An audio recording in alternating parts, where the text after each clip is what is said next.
17वें अध्याय में 3 प्रकार की पूजा ध्यान का वर्णन है। मूल ग्राहेण आत्मनो यत् पीड़िया क्रियते तपा परस्योद साधनार्थम व तत्तामस उदाय। भगवान कहते हैं कि हे अर्जुन, जो तप अज्ञान के वशीभूत किया जाता है, अपने शरीर को कष्ट देकर के, औरों का मन दुखा करके, वह कर्म तमोगुणी कहलाता है। हम यदि शरीर को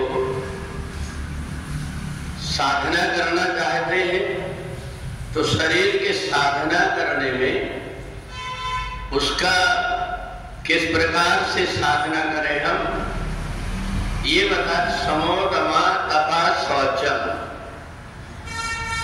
अगर शरीर को पवित्र रखना है तो हमें अपनी इंद्रियों पर अपना बस करना पड़ता है। अर्थात ये जो इंद्रियां अपने बस में अगर हो जाती है तो इस प्रकार का जो संयम है, जिससे कि शरीर के अंदर जितने भी प्रकार के विकार हैं वो सारे विकार दूर हो जाए। और इसके लिए जब हम कर्म करते हैं तो वह कर्म शरीर को पवित्र कर देता है। भगवान की पूजन करने से जो ज्ञानी पुरुष होते हैं उनके प्रति सम्मान रखने से, नम्रता से और ब्रह्मचर्य का पालन करने से हमारा शरीर का तप हो जाता है। इसी प्रकार से हमारी वाणी का भी तप, अनुर्वेग कर्म वाक्यम, जिस वाणी से किसी के मन में परेशानी ना हो, जो वाणी परिणाम में हितकारी हो, ऐसे वचन कहने वाला व्यक्ति और अपनी वाणी को पवित्र करने के लिए अच्छे शास्त्रों का अध्ययन करता है, इससे वाणी पवित्र होती है। अब मन को पवित्र करने के लिए मन को हमेशा प्रसन्न रखना, चित्त में शांति रखना, विषयों की तरफ मन ना जाए और अपने अंतःकरण को पवित्र रखना, ये मन का तप कहलाता है। इस प्रकार के जो तप होते हैं वो व्यक्ति को परमात्मा के नजदीक पहुंचा देते हैं।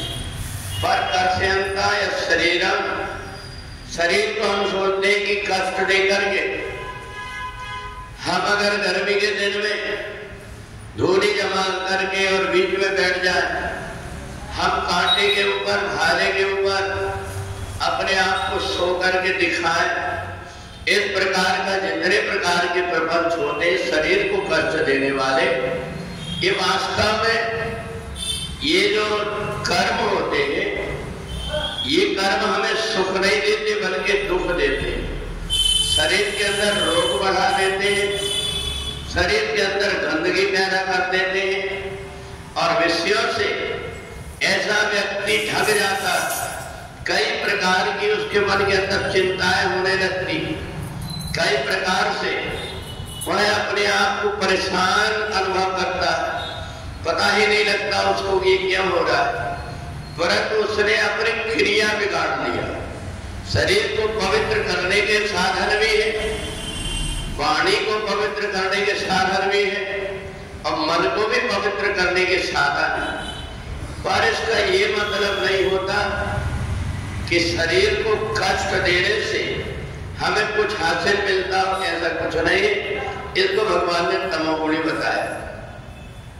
ऐसा व्यक्ति जिसके द्वारा दूसरे व्यक्ति को अनुद्वेग होता है, अर्थात उद्देश्य उसके मन के अंदर द्वेष पैदा होता है, तो ऐसे हमारे कर्म से, तमोगुणी कर्म से मरने के बाद में ये जीवात्मा नरक आदि लोगों को जाता है। तो इसलिए मनुष्य शरीर प्राप्त करने के बाद में हमें कैसे कर्म करना चाहिए, ये ज्ञान देने के लिए भगवान ने 17वें अध्याय में व्यक्ति पूजन करता है परंतु दिखावा ज्यादा करता है। तो परमात्मा को वो भूल में नहीं डाल सकता, दूसरों को तो डाल सकता है, परमात्मा को नहीं डाल सकता। इसलिए अंतःकरण की पवित्रता से जो कर्म किया जाता है वास्तव में वही कर्म जीवात्मा की उपासना कहलाता है और वही परमात्मा के निकट तक पहुंचा देता है। और वृंदावन बिहारी लाल